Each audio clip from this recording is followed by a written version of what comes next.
అంటే 1 cup milk కి 1 cup milk కి 1.5 షుగర్. ఓకే, షుగర్ వేయాలి. ఇది అయిపోయింది కదా పూరి, నేను స్టవ్ ఆఫ్ చేస్తాను.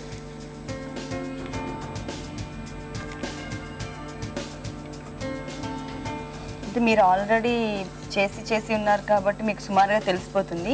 మామూలుగా జనరల్ గా కొత్తగా చేసే వాళ్ళకైతే కనుక 1 కప్పు పాలకి 1.5 కప్పు షుగర్ తీసుకోవాలి. మిక్సీకి వేసుకుందాం డ్రై ఫ్రూట్స్. ఓకే, ఇది తిప్పుదామా సరే. ఈ డ్రై ఫ్రూట్స్ ని నేను మిక్సీ చేసుకుని వచ్చేస్తా.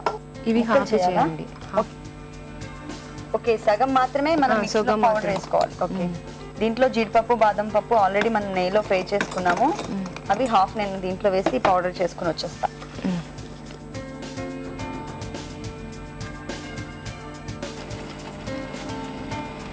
సరిపోతుందా? సరిపోతుంది. దీంట్లో మనం అంటే మరీ మెత్తగా ఏం చేయలేదు, కొంచెం పలుకుగా చేసుకున్నాం. జీడిపప్పు అలాగే బాదం వేయించినవి పక్కన పెట్టేస్తాం. నెక్స్ట్ ఏం చేయాలి? ఇవి బాగా కరగనియాలి షుగర్. ఓకే, ఒక 5 నిమిషాలు మరగనిద్దాం అయితే. ఓకే ఓకే, మరుగుతుంది కదా, కలిసి సరిపోయినట్లునా? నెక్స్ట్ ఏం ఆఫ్ చేసేనా? ఆఫ్ చేయండి. ఓకే, కొంచెం ఇలాచీ powder. Next dry fruits powder చేసుకున్నాం కదా. ఓకే, పౌడర్ అది మొత్తం వేసేయండి.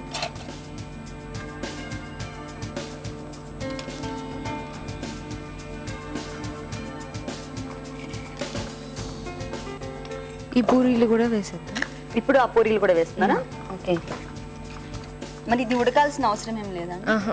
ఇది ఆ హీట్ కి సాఫ్ట్ అయిపోతాయి. ఒక 2-3 అవర్స్ నానబెట్టుకోవాలి. దాన్ని వేసాను కదా, ఇప్పుడు ఒక 2-3 అవర్స్ టైం పడుతుంది. అయితే ఇప్పుడు మనం సర్వింగ్ బౌల్లోకి తీసేసుకుందామా? పూరీలు రెగ్యులర్ గా తిని బోర్ కొట్టిన వాళ్ళకి ఇది ఒక స్వీట్ ఐటమ్ అండి. పూరీలతో డ్రై ఫ్రూట్స్ అలాగే చెర్రీస్తో గార్నిష్ చేసుకుందాం.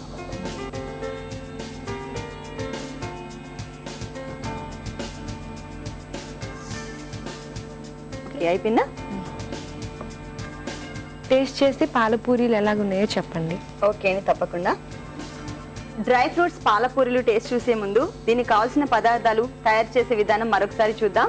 డ్రై ఫ్రూట్స్ పాలపూరీలు తయారు చేయడానికి కావాల్సిన పదార్థాలు: పాలు, డ్రై ఫ్రూట్స్, షుగర్, నెయ్యి, ఆయిల్, మైదా. డ్రై ఫ్రూట్స్ పాలపూరీలు తయారు చేసే విధానం: మైదా పిండి చపాతీ పిండిలా కలిపి పక్కన పెట్టుకోవాలి. ఆ మిశ్రమాన్ని చపాతీలా చేసుకోవాలి. తరువాత స్టవ్ వెలిగించి బాణలి పెట్టుకొని డీప్ ఫ్రైకి సరిపడా నూనె పోసి వేడి చేసుకోవాలి. వేరే స్టవ్ వెలిగించి చిన్న బాణలి పెట్టి డ్రై ఫ్రూట్స్ వేయించుకోవాలి. నూనె వేడెక్కిన వెంటనే మనం రెడీగా పెట్టుకున్న చపాతీలను సగం మడిచి వేయించి పక్కన పెట్టుకోవాలి. మరొక స్టవ్ వెలిగించి గిన్నె పెట్టుకొని పాలు పోసి వేడి చేసుకోవాలి. పాలు వేడెక్కిన వెంటనే పంచదార కూడా వేసి కరిగించుకోవాలి. అలాగే మనం రెడీగా పెట్టుకున్న డ్రై ఫ్రూట్స్ ను పొడి చేసి పక్కన పెట్టుకోవాలి. పాలలో పంచదార కరిగిన తర్వాత కొద్దిగా ఇలాచీ పౌడర్, డ్రై ఫ్రూట్స్ పౌడర్ వేసి కలుపుకొని రెడీగా పెట్టుకున్న పూరీలను కూడా వేసి నానబెట్టుకొని సర్వింగ్ బౌల్లోకి తీసుకోవాలి. అంతే, డ్రై ఫ్రూట్స్ పాలపూరీలు రెడీ. డ్రై ఫ్రూట్స్ పాలపూరీలు తయారు చేసే విధానం, కావాల్సిన పదార్థాలు తెలుసుకున్నారు కదా. ఇప్పుడు టేస్ట్ చూద్దాం.